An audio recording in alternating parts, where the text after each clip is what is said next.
Galera, quando o assunto é apelação, a gente já viu aí que o Gojo dá aula, né? Só que de todos os poderes dele, provavelmente o mais icônico é realmente aí, tem que ser a barreira infinita, né? Fora ela ser muito irada, obviamente, ela é muito poderosa também, e por isso vai ser maneiro aí a gente tentar pensar em alguns personagens que poderiam conseguir burlar essa barreira de algum jeito. Tem gente aí de Naruto, de Bleach, de outros animes e até de HQ, beleza? É uma apelação atrás da outra, então fica comigo até o final pra gente colocar o Gojo à prova. Bora!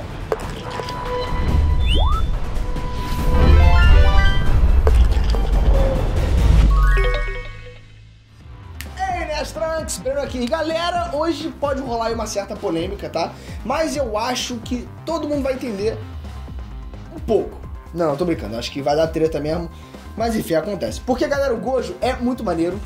Na boa, eu amo ele. Ele é talvez um dos meus personagens favoritos aí dos animes. Ele é muito caixa grossa e a barreira dele é uma das defesas mais maneiras e mais criativas da história dos animes. Então, né, eu já preciso primeiro começar explicando o que é o infinito e o porquê desse vídeo. Pra começar, que na verdade não é uma barreira, tá, galera? Pois é, na verdade o Gojo, ele traz o conceito de infinito pra realidade manipulando o espaço com o poder dele. E aí, é só você imaginar esse exemplo aqui, mais ou menos.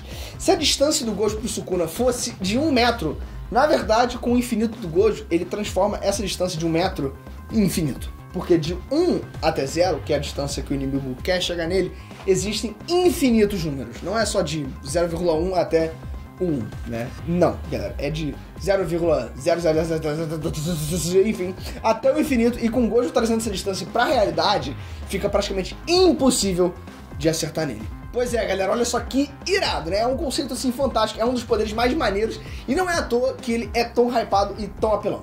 Mas tem sim alguns jeitos aí de você conseguir burlar esse infinito, e o intuito do vídeo é justamente a gente brincar meio que com essa nerdice aí do que poderia funcionar. Ou seja, nada de hate. Se você quiser comentar aqui embaixo, comenta a sua opinião, mas sem hate, beleza? E só lembrando, tá, galera, que eu não tô analisando quem venceria quem, tá?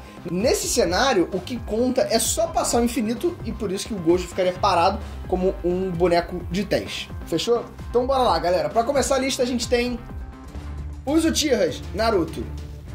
Galera, vamos falar a verdade, a cada saga o Sharingan ganhava mais e mais função, e hoje em dia já é tipo aí um iPhone 20, né? Mas o mais apelão tava lá desde o começo, que é o Genjutsu.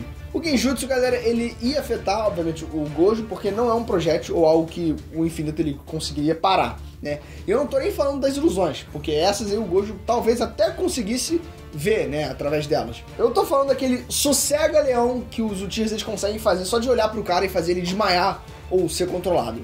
Ou seja, dependendo de como isso acontecesse e do Uchiha também em questão, o Gojo, inclusive, poderia ser obrigado a desativar o infinito contra a vontade dele. Só que o Uchiha mais sinistro de todos, qual que é, galera? Você já pensou bem? Pensou aí? Bom, eu não sei qual que vem na sua cabeça, mas é óbvio, galera, que o Uchiha mais casca grossa é o Kakashi. E, ironicamente, galera, o Kakashi é sim o counter do Gojo nesse sentido. Porque além de poder fazer o Gojo contar a carneirinha com o Genjutsu dele, o Kakashi ele tem o Kamui, que é uma coisa assim que também não é um projétil. O Kamui simplesmente acontece direto no inimigo e, além de tudo isso, ele é uma distorção do próprio espaço. Então é duplamente counter do infinito. Então, sim, não ficaria fácil pro Gojo, não. Ishida Uryu, Bleach. Pra ser sincero, teria mais gente aí de Bleach e talvez até o próprio Yurabara, né? Mas um que é certeza é o Ishida. Isso porque com a antítese, que é a habilidade suprema do Ishida, ele pode simplesmente reverter qualquer ação. Então se o Gojo simplesmente, sei lá, ficasse parado, realmente o Ishida não ia conseguir fazer muita coisa. Só que se o Gojo causasse um dano no Ishida, ele iria reverter esse dano e o Gojo queria aí precisar de uma ambulância, né? Isso se ele não matasse o Ishida de uma vez, é claro, tá? Mas enfim, outro aí que a gente pode ter uma discussão interessante é o Lily, né? Porque o Lily não atira um projétil, né? Ele simplesmente atravessa aquilo que tiver entre o cano da arma dele e o alvo. Ou seja, ficou na frente do cano dele, você vai ser perfurado. E aí, com isso, a gente pode ter duas interpretações disso, galera. A primeira é que o Lily poderia simplesmente mirar no Gojo e bum, já era, né? Ou outro jeito de interpretar é que talvez o Gojo não pudesse ser considerado o alvo, porque no momento que o Lily apontasse a arma pra ele, na verdade, ele estaria apontando pro infinito, né? Que é o infinito ali entre eles, e aí, sei lá, menos que o tiro pudesse cruzar o infinito, que é meio impossível, ele não iria conseguir. Enfim, me conta o que vocês acham. Sonic e Flash.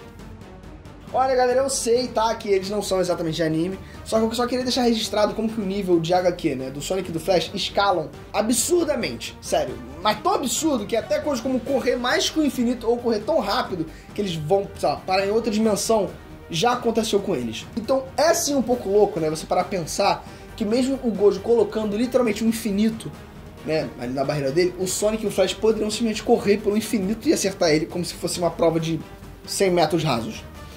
Bizarro, né? Mas eu sei que é, talvez, sei lá, pilar demais, né? Enfim, vamos continuar a lista. Stands, JoJo's Bizarre Adventure.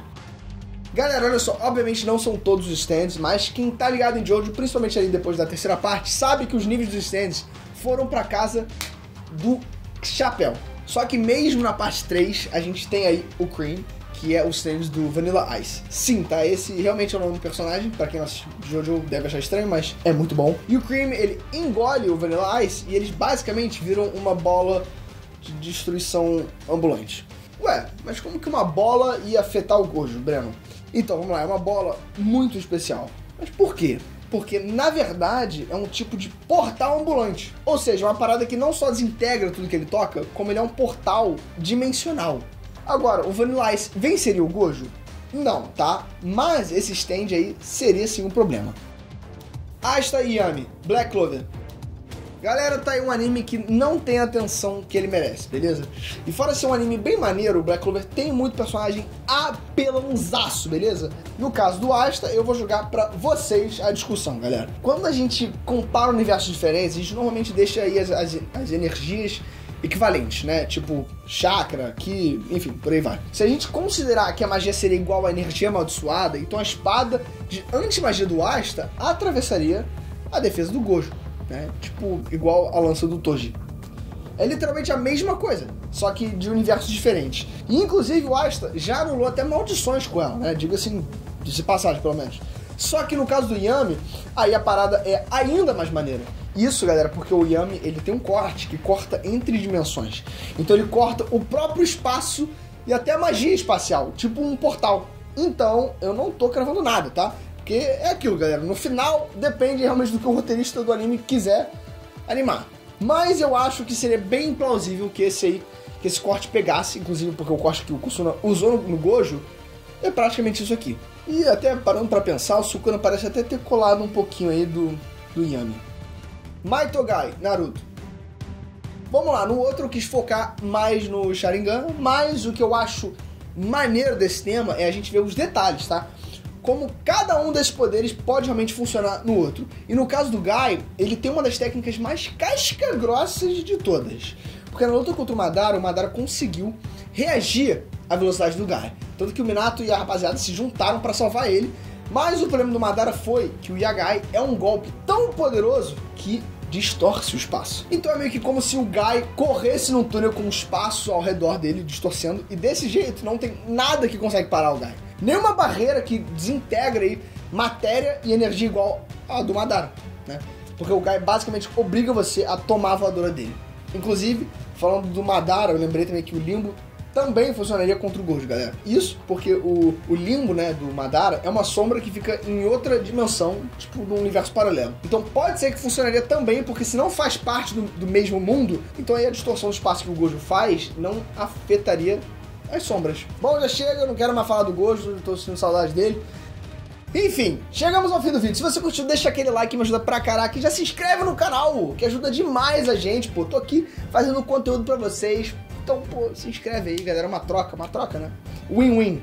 Eu te dou conteúdo, você me dá um like, uma inscrição e clica no sininho. Ah, mas, Breno, por que eu clicaria no sininho? Porque todos os vídeos que forem lançados, você vai ser a primeira pessoa a ser notificado. E aí você vai ter o conteúdo já ali na hora, saindo do forno. Olha que delícia. Então clica no sininho, vai. E já falando no próximo vídeo, te vejo lá. Um beijo pra você e pra sua família e te vejo lá. Fui!